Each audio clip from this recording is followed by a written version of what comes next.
فرزند زہرا یہ حالات برے ہیں۔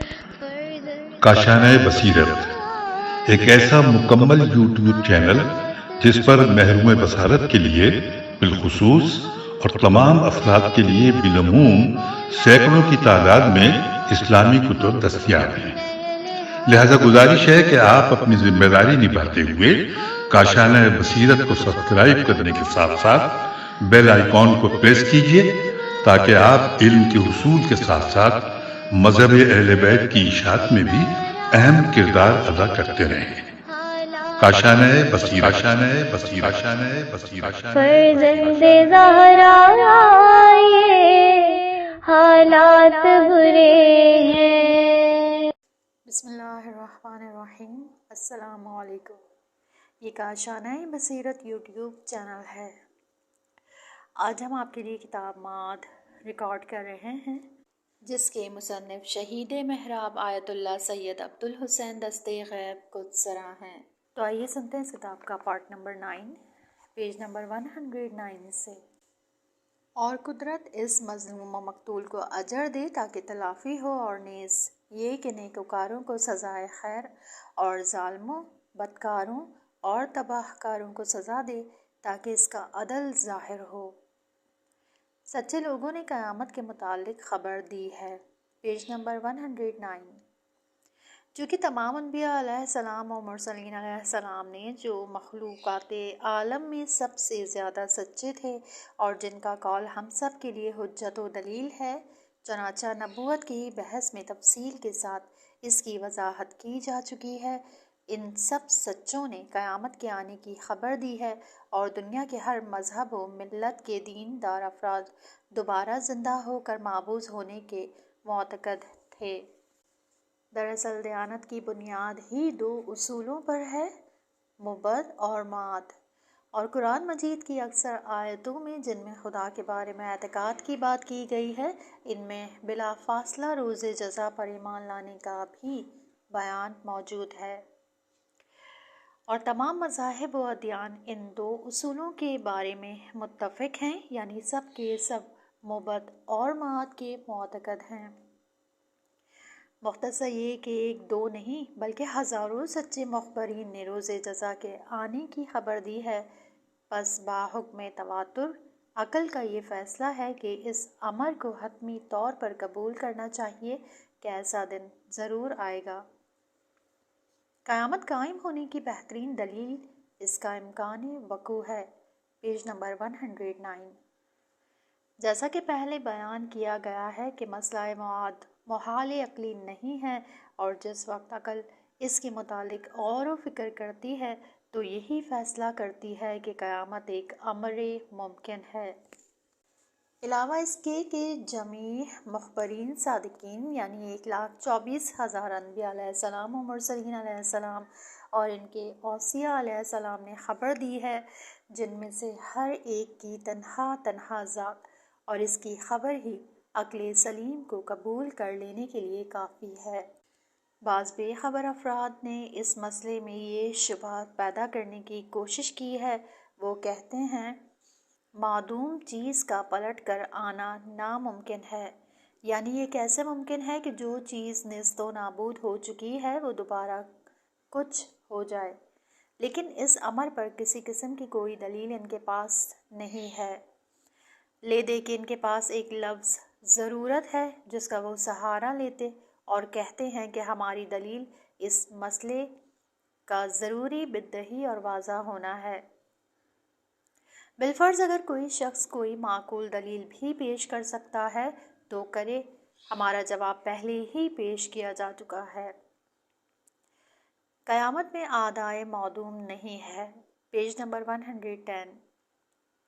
اولاً ہم جناب خواجہ نصیر الدین محقق طوسی علیہ رحمہ کا قول پیش کرتے ہیں۔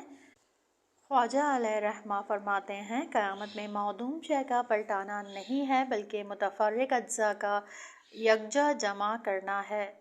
آپ کے فرمان کی توضیح یہ ہے کہ بدن جو بہت سے اجزاء اور ذرات کا مرکب تھا، وہ اجزاء ٹکڑے ٹکڑے ہو کر ریزہ ریزہ ہو گئے اور بکھر گئے ہیں۔ جب قیامت آئے گی تو یہی متفرق اور پراگندہ اور بکھرے ہوئے تمام ریزے قدرت پروردگار سے یکجا جمع ہو جائیں گے۔ بس مات کے معنی پراگندہ اجزا کا یکجا ہونا اور روح و جسد کا جدائی کے بعد ایک ساتھ ہونا ہے۔ لہٰذا معلوم ہوا کہ مات اعدائے معدوم نہیں ہے جو ممتنع ہوگا یا نہیں، اس کے علاوہ کہ یہ خود مسئلہ صحیح و تسلیم شدہ نہیں ہے۔ سب سے قوی دلیل اس کے وقوع کا ممکن ہونا ہے۔ Page number 111۔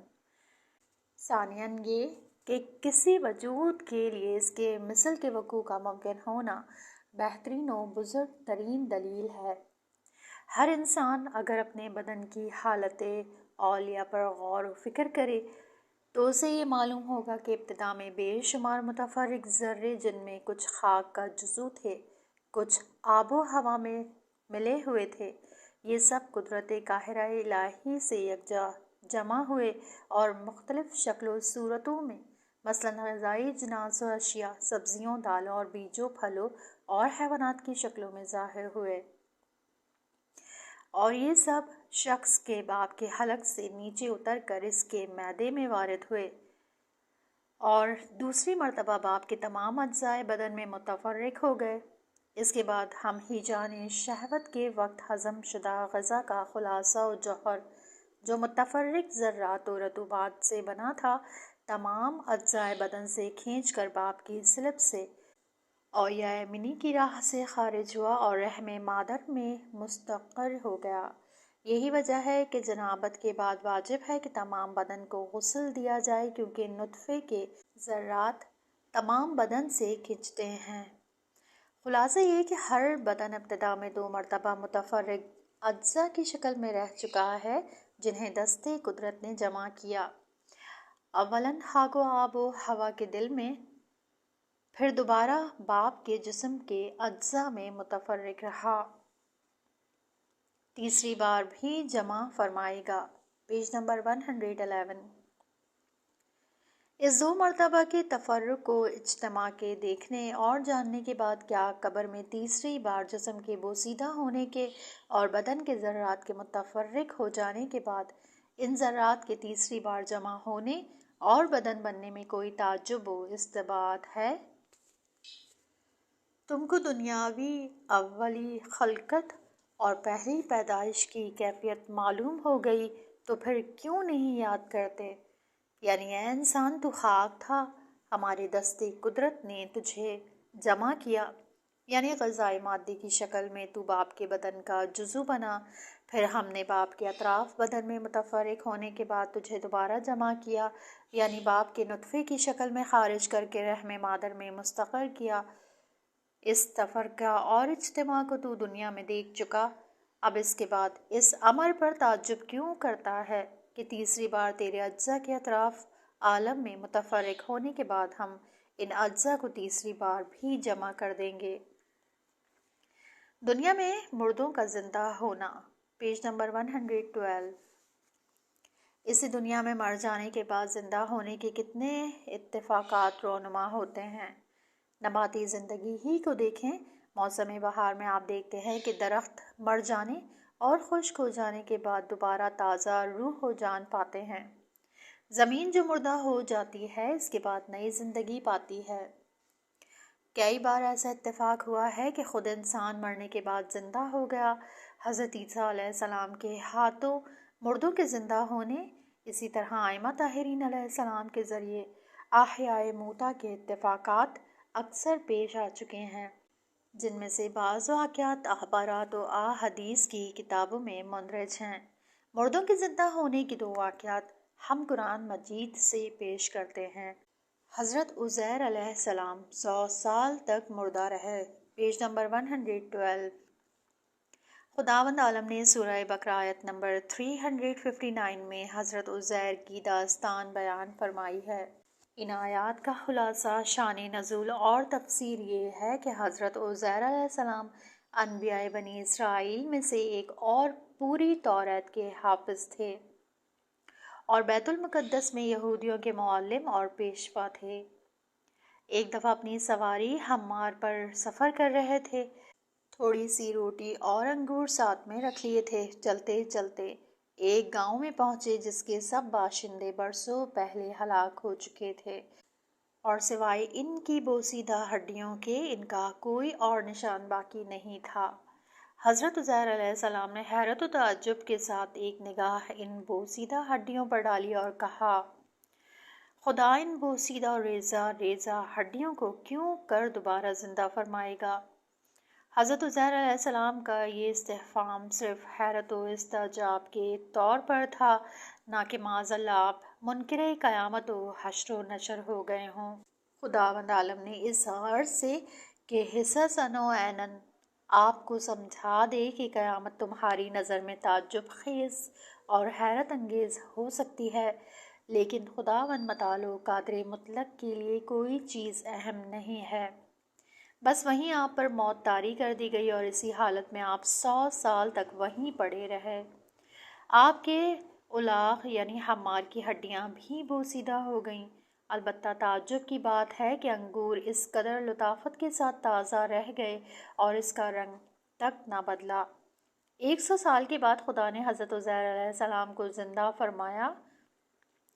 ایک فرشتہ انسان کی شکل میں ان کے سامنے آیا اور ان سے پوچھا، آپ کتنی دیر یہاں مقیم رہے؟ انہوں نے جواب دیا، 1 روز یا اس سے بھی کم۔ فرشتے نے کہا، نہیں بلکہ آپ پورے 100 سال سے یہاں ہیں۔ ذرا اپنے ساتھ کا کھانا ملاحظہ کیجیے کہ وہ ذرہ بھر بھی متغیر تک نہیں ہوا ہے، لیکن ذرا اپنے الاغ کو دیکھیے کہ اس کی ہڈیاں بھی بوسیدہ ہو گئی ہیں۔ اب آپ ذرا غور سے اپنے الاغ کو دیکھیے اور پھر خداوند متعال کی قدرت کاملہ کا منظر دیکھیے۔ حضرت عزیر علیہ السلام نے دیکھا کہ الاغ کے جسم کے اجزاء اور ذرات ایک مرتبہ حرکت میں آئے اور آپس میں چپک گئے۔ ہاتھ، پاؤں، سر، آنکھ اور کان وغیرہ سب اپنی اپنی جگہ درست ہو گئے اور ایک مرتبہ الاغ اپنی جگہ سے اٹھ بیٹھا۔ پھر ارشاد خداوندی ہوا، دیکھو ہم کس طرح اجسام کے اجزاء و ذرات کو یکجا کرنے کے بعد انہیں نئی زندگی عطا کرنے پر قادر ہیں۔ یہ سمجھ لو کہ تمہارا خدا ہر شے پر قادر ہے۔ حضرت عزیر علیہ السلام بیت المقدس کی طرف واپس گئے تو وہاں بھی دوسرا ہی منظر نظر آیا۔ شہر کی صورت ہی بدل چکی تھی۔ جن لوگوں کو پہچانتے تھے ان میں کا کوئی بھی نظر نہ آیا۔ حیرت و استعجاب کے عالم میں اپنے گھر پہنچے۔ دروازہ کھٹکھٹایا، اندر سے پوچھا گیا، کون ہے؟ جواب دیا، عزیر۔ لوگ گھر سے نکل آئے اور کہنے لگے، آپ مذاق کرتے ہیں، کیونکہ 100 سال ہو گئے ہیں کہ عزیر علیہ السلام کی کوئی خبر ہی نہیں ہے۔ جو علامت ان میں تھی کیا تم میں بھی ہیں؟ حضرت عزیر علیہ السلام مستجاب الدعوات تھے۔ ایک معزمہ آگے بڑھیں اور کہا، اگر تم عزیر علیہ السلام ہی ہو تو میں تمہاری خالہ ہوں اور نابینا ہو چکی ہوں۔ خدا سے دعا کرو کہ مجھے دوبارہ بینائی عنایت فرمائے۔ حضرت عزیر علیہ السلام نے دعا کی اور آپ کی خالہ کی آنکھیں روشن ہو گئیں۔ اس کے بعد عزیر علیہ السلام نے اپنا سارا ماجرا بیان فرمایا اور اپنے لیے اور دوسروں کے لیے عبرت قرار پائے۔ 4 پرندے جنہیں خدا نے زندگی عطا فرمائی، پیج نمبر 114۔ دوسرا واقعہ جو قرآن مجید میں ہے وہ حضرت ابراہیم علیہ السلام سے متعلق ہے۔ آپ نے ایک مرتبہ بارگاہ احدیت میں عرض کیا، پروردگار، میں دیکھنا چاہتا ہوں کہ تو مردوں کو کیوں کر زندہ کرتا ہے تاکہ میرا دل مطمئن ہو جائے۔ حکم ہوا کہ 4 پرندے پکڑ لو، 4 قسم کے کوا، مرغا، کبوتر اور مور، اور انہیں ذبح کر کے ٹکڑے ٹکڑے کر دو اور پھر سب کو ملا دو اور پھر 4 حصوں میں تقسیم کر کے ایک ایک حصہ 4 پہاڑوں پر رکھ دو۔ پھر ایک ایک کو پکارو، وہ سب تیزی کے ساتھ تمہارے پاس آ جائیں گے۔ سورہ بقرہ آیت نمبر 260 تفسیر میں وارد ہے کہ حضرت ابراہیم علیہ السلام نے ان پرندوں کے سروں کو اپنے ہاتھ میں رکھا تھا اور ان میں سے ایک ایک کو پکارتے تھے۔ آپ نے دیکھا کہ ان میں سے ہر ایک کے گوشت کے ریزے یکجا ہو کر بدن کی شکل اختیار کرتے گئے۔ جب سب کے بدن مکمل ہو گئے تو دیکھا کہ وہ سب اپنے اپنے سر کی طرف تیزی سے جا رہے ہیں۔ حضرت ابراہیم علیہ السلام نے امتحان کرنا چاہا اور ایک کے سر کو دوسرے پرندے کے جسم سے جوڑا تو دیکھا کہ نہیں جڑتا، بلکہ وہ بدن اپنے سر کی طرف جاتا ہے اور اس سے چپک جاتا ہے۔ المختصر، بدن درست ہو گئے اور ہر پرندے کا بدن اپنے اپنے سر سے جڑ گیا اور چاروں پرندے زندہ ہو گئے۔ خداوند متعال ہر کام پر قدرت رکھتا ہے۔ Page number 115۔ ممکن ہے کچھ ذہنوں میں یہ بات گردش کرتی ہو کہ اجزاء و ذرات بدن نے کتنی کتنی شکلیں بدلیں اور وہ کتنے تغیرات سے دوچار ہوئے، اسے خدا ہی جانتا ہے۔ پھر کیسے ممکن ہے کہ یہ سب پھر مجتمع ہو جائیں؟ یہ شبہ پروردگار عالم کے علم و قدرت کی طرف سے آفات کا نتیجہ ہے۔ بحث توحید میں جب ہمیں یہ معلوم ہو چکا ہے کہ خداوند عالم ہر شے پر احاطۂ علمی رکھتا ہے اور ذرات وجود میں سے کوئی ذرہ بھی اس کے علم سے باہر نہیں ہے، اور دوسرے یہ کہ وہ ہر شے اور ہر کام پر قدرت رکھتا ہے، تو اب اس شبے کی کوئی گنجائش نہیں ہے۔ یہ صحیح ہے کہ یہ بدن بعد از مرگ ایک مدت تک رہ جانے سے بودار اور اس کے بعد پراگندہ ہو جاتا ہے اور چونٹیوں اور دوسرے حشرات الارض کی غذا بن جاتا ہے، یا یہ کہ جانوروں کے غذا بننے سے محفوظ رہ بھی گیا تو وہ سیدھا ہو کر خاک ہو جاتا ہے۔ پھر وہ خاک ہوا کے ساتھ ادھر ادھر پھیل جاتی ہے، گیہوں، جو اور تمام سبزیوں اور بیجوں وغیرہ کا جزو بن جاتی ہے، یا عمارت وغیرہ میں استعمال ہو جاتی ہے۔ بہر صورت رہتی اسی دنیا میں ہے اور کسی بھی صورت میں علم خدا سے خارج نہیں ہوتی، اور خدائے قادر و توانا ان ذرات خاکی کو وہ جہاں بھی ہوں جمع فرماتا ہے، بلکہ اس کے حکم سے وہ خود مجتمع ہو جاتے ہیں، جیسا کہ ہم نے ابھی اوپر بیان کیا کہ حکم خداوندی کے مطابق حضرت ابراہیم علیہ السلام نے پرندوں کے ٹکڑے ٹکڑے کیے اور ان کو اچھی طرح ملا دیا، پھر اس کے 4 حصے کر کے ایک ایک حصہ 4 پہاڑوں کے اوپر رکھ دیا۔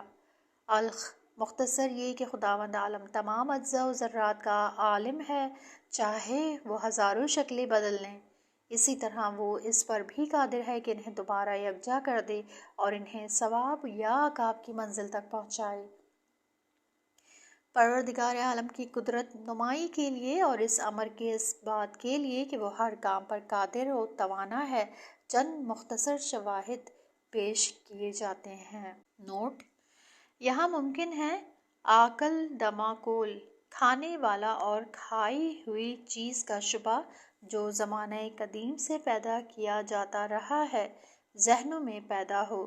اس شبے کے دفاع و جواب کے لیے کتاب آیت اللہ دستاغیب طالب سرح سے 82 سوالات کے 5ویں باب مات کا مطالعہ کیا جا سکتا ہے۔ آگ اور پانی ایک ساتھ، پیج نمبر 117۔ یعنی ان بوسیدہ ہڈیوں کو وہی خدا زندہ کرے گا جس نے تمہارے لیے ہرے درخت سے آگ پیدا کی تو تم اس ہرے درخت سے آگ جلاتے ہو۔ سورہ یاسین آیت نمبر 80۔ درخت مرخ اور عقار دونوں ایسے درخت ہیں کہ اگر ان کی کوئی شاخ توڑ دی جائے تو وہ اتنی تر ہوتی ہے کہ اس سے پانی ٹپکتا ہے۔ ان میں سے ایک نر ہے اور دوسرا مادہ، اور دونوں کی یہی حالت ہے کہ توڑنے سے ان سے پانی ٹپکتا ہے، لیکن اگر ایک کو دوسرے پر رگڑیں تو اس سے آگ نکلتی ہے۔ جزیرۃ العرب میں یہ دونوں درخت بہت اہم سمجھے جاتے ہیں۔ چونکہ زمانہ سابق میں ماچس وغیرہ کا وجود نہیں تھا، اس وجہ سے ان درختوں کی شاخوں سے استفادہ کرتے تھے۔ کتنی تعجب خیز بات ہے کہ یہ دونوں الگ الگ رہیں تو ان سے پانی ٹپکے، اور اگر آپس میں ٹکرا جائیں تو ان سے آگ پیدا ہو۔ ان دو متضاد امور کو قدرت نے ایک ہی چیز کے اندر کیسے رکھ دیا ہے؟ اگر تر ہے اور پانی دیتی ہے تو اس حالت میں جب تک خشک نہ ہو جائے اس سے آگ نہیں نکلنی چاہیے۔ حکماں تو کہتے ہیں کہ سوائے عناب کے درخت کے تمام درختوں میں آگ ہوتی ہے، تو کیا ایسا قادر و توانا خدا جسم کے پراگندہ ہونے اور پھر اکٹھا ہونے کے بعد اس میں دوبارہ روح کو پلٹا نہیں سکتا؟ بوسیدہ ہڈیاں کیوں کر زندہ ہوں گی؟ Page number 117۔ ابن ابی خلف خدمت حضرت خاتم الانبیاء صلی اللہ علیہ وآلہ وسلم میں حاضر ہوا، اس حالت میں کہ ایک پرانی اور بوسیدہ ہڈی ہاتھ میں لیے ہوئے اسے دبا رہا تھا، یہاں تک کہ وہ چور چور ہو گئی۔ پھر اسے ہوا میں اڑا دیا اور بولا، ان ہڈیوں کو جو بوسیدہ ہو چکی ہیں کون زندہ کرے گا؟ خداوند عالم مذکورہ بالا آیات میں اس کی اسی جاہلانہ گفتگو پر اسے سرزنش فرماتا ہے۔ سورہ یاسین آیات نمبر 78-79 کہ ہمارے مثل بیان کرتا ہے اور اپنی پیدائش کو بھول گیا ہے، یعنی اے معترض تو ہیچ تھا، کچھ بھی نہ تھا، وہ تجھے ہیچ نبود سے بود و عالم وجود میں لایا۔ کہہ دو اے پیغمبر صلی اللہ علیہ وآلہ وسلم کہ انہیں وہی ذات قادر زندہ کرے گی جس نے انہیں پہلی بار پیدا و خلق کیا، اور وہ تو ہر مخلوق کا علم رکھتی ہے۔ اے انسان، پہلے تو بھی کچھ بھی نہ تھا اور اب تو کچھ ہے بھی، وہی بوسیدہ ہڈیاں یا ان کے ذرات۔ مومن کے بدن کے ذرات سونے کے مانند دوسرے ذرات سے امتیاز رکھتے ہیں۔ جس وقت بارش ہوتی ہے تو وہ خاک کے ذرات کو اڑا کر ایک طرف کنارے کر دیتی ہے اور سونے کے ذرات چمکنے لگتے ہیں۔ یہاں اشتباہ کی کوئی گنجائش نہیں ہے، ہر شخص کے بدن کے ذرات جمع ہوں گے۔ علم الہی میں اشتباہ کی مجال نہیں۔ Page number 118۔ جیسا کہ ہم حضرت ابراہیم علیہ السلام اور 4 پرندوں کے بارے میں پہلے بیان کر چکے ہیں کہ کوا، مرغا، کبوتر اور مور کو آپ نے پکڑا اور انہیں ذبح کیا اور ان کے جسموں کو ریزہ ریزہ کر کے ایک دوسرے میں اس طرح ملا دیا کہ سب مکمل طور پر مخلوط ہو گئے کہ ایک دوسرے کے گوشت کی تمیز ناممکن ہو گئی۔ اس کے بعد ایک روایت کے مطابق اس کے 17 حصے کیے اور پہاڑ کے اوپر 17 مقامات پر ایک ایک حصہ رکھ دیا۔ پھر کبوتر کے سر کو ہاتھ میں لیا اور اسے آواز دی تو پہاڑ پر کے ان تمام مقامات اور ہر گوشے سے کبوتر کے بدن کے تمام ریزے اڑ اڑ کر یکجا جمع ہوئے اور کبوتر کے سر سے چپک گئے۔ اس کے بعد مور کو آواز دی، اس کے جسم کے ریزے بھی ہر گوشے سے اڑ اڑ کر یکجا ہوئے اور مور کے سر سے ملحق ہو گئے۔ حضرت ابراہیم علیہ السلام نے مرغے کے سر کو مور کے جسم کے سامنے کر دیا، لیکن وہ اس سے ملحق نہیں ہوا، یعنی ان میں کا کوئی جسم دوسرے کے سر سے نہیں جڑتا تھا۔ غرض یہ کہ علم خداوند متعال میں اشتباہ و خطا کی کوئی مجال نہیں ہے۔ افلاک کی خلقت انسان کی خلقت سے زیادہ اہم ہے۔ Page number 119۔ ترجمہ: سارے آسمان و زمین کا پیدا کرنا لوگوں کے پیدا کرنے کی بانسبت یقینی بڑا کام ہے، مگر اکثر لوگ اتنا بھی نہیں جانتے۔ سورۃ المومن آیت نمبر 57۔ آسمانوں اور زمین کو خلق کرنا اور ہر ایک کی گردش کے واسطے ایک معین نظام قرار دینا اور ان کے امور تربیت و نگہداشت وغیرہ انسان کو خلق کرنے سے زیادہ بزرگ تر اور اہم تر ہیں۔ اب دیکھنا یہ ہے کہ جس ذات نے ان افلاک کو خلق فرمایا، کیا وہ انسان کو دوبارہ زندہ نہیں کر سکتی اور اس کے اعمال کا حساب نہیں لے سکتی؟ سورہ یاسین آیت نمبر 81۔ بے شک خدا اس پر قادر ہے، جو ہی وہ چاہے گا اور ارادہ فرمائے گا کہ قیامت برپا ہو، وہ فوراً ہو جائے گی۔ جس لمحے خدا ارادہ فرمائے گا فوراً ہی سب زندہ ہو جائیں گے۔ سورہ یاسین آیت نمبر 82۔ مزید تشریح اور تفصیل کے لیے آیت اللہ شہید دستغیب رحمۃ اللہ علیہ کی تفسیر سورہ یاسین قلب قرآن کا مطالعہ فرمائیں۔ ضرر پہنچنے کا احتمال بھی ہو تو اس ضرر کو دفع کرنا واجب ہے۔ Page number 119۔ اگر کسی مقام پر زبردست ضرر و نقصان اور خطرے کا احتمال ہو تو عقل کا فیصلہ یہ ہے کہ ایسی تدبیر بروئے کار لانی چاہیے کہ ضرر و خطرے سے محفوظ رہیں۔ مثلا اگر کسی صحرا یا کسی راستے سے گزرنے میں یہ احتمال و امکان ہو کہ اس صحرا یا اس راستے میں کوئی حیوان درندہ ہوگا جو ہمیں چیر پھاڑ ڈالے گا، یا چور ڈاکو ہوں گے جو ہمارا تمام مال و متاع لوٹ لیں گے، یعنی ضرر پہنچنے کا احتمال اور خطرے کا امکان ہو، تو اگرچہ یہ امر یقینی نہ ہو تب بھی عقل یہی فیصلہ کرے گی کہ اس صحرا یا اس راستے سے نہ گزرا جائے، بلکہ ایسے راستے سے جایا جائے جدھر حفظ و امان کا یقین ہو۔ البتہ یہ ضرر بھی مختلف درجوں کے ہو سکتے ہیں، مثلا ایک دفعہ کسی معمولی گڑھے میں گر جانے یا مثلا کسی پتھر سے ٹھوکر کھانے کا احتمال ہو تو ایسا ضرر ہے جس کی طرف آدمی کوئی خاص توجہ نہیں کرتا، لیکن اگر کوئی درہ کود کر پار کرنا پڑ جائے تو ظاہر ہے کہ اس میں جان جانے کا خطرہ ہے، تو پھر جہنم کی خلیج کو پار کرنا کتنا خطرناک فعل ہوگا۔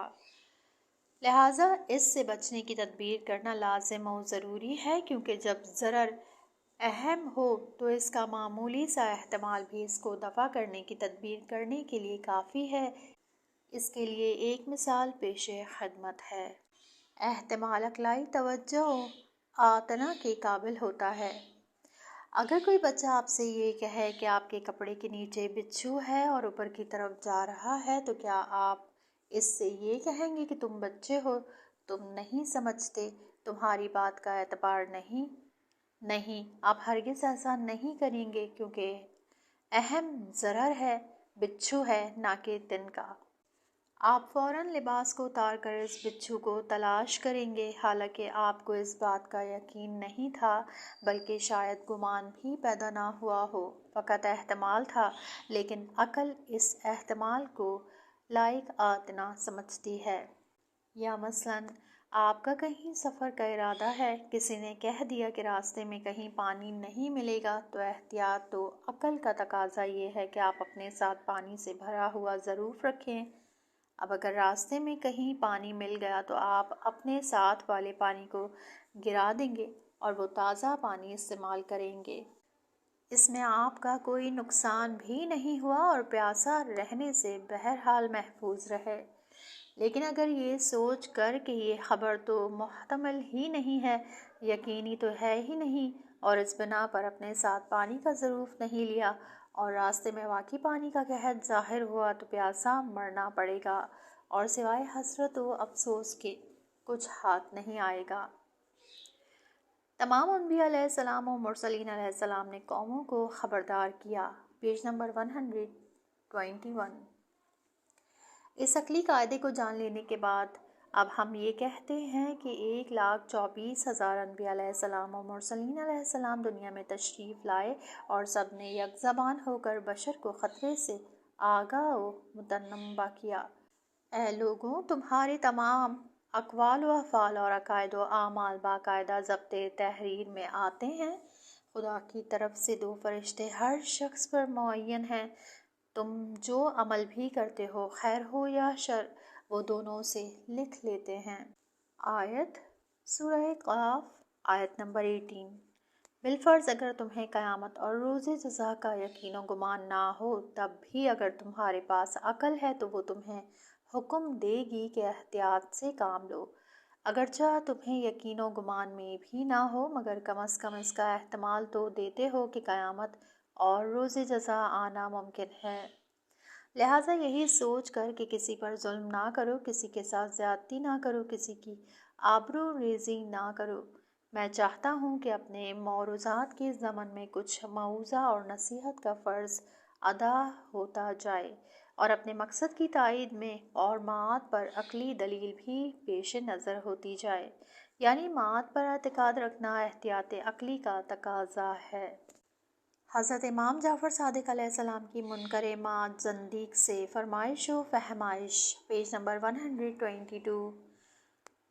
اصول کافی کتاب التوحید کی دوسری حدیث میں امام جعفر صادق علیہ السلام نے اپنی فرمائشات کے ضمن میں ابن ابی العوجہ سے فرمایا، اگر حقیقت وہی ہے جس کے قائل دیندار لوگ ہیں، اور بلا تردید حقیقت ہے بھی وہی جس کے قائل دیندار لوگ ہیں، لہٰذا وہ قطعاً نجات پا جائیں گے اور تم لوگ ہلاک ہوگے، اور اگر حق یہ ہے کہ جو تم کہتے ہو، حالانکہ یہ امر مسلم ہے کہ ایسا نہیں ہے، اس صورت میں تم اور وہ دونوں برابر رہو گے۔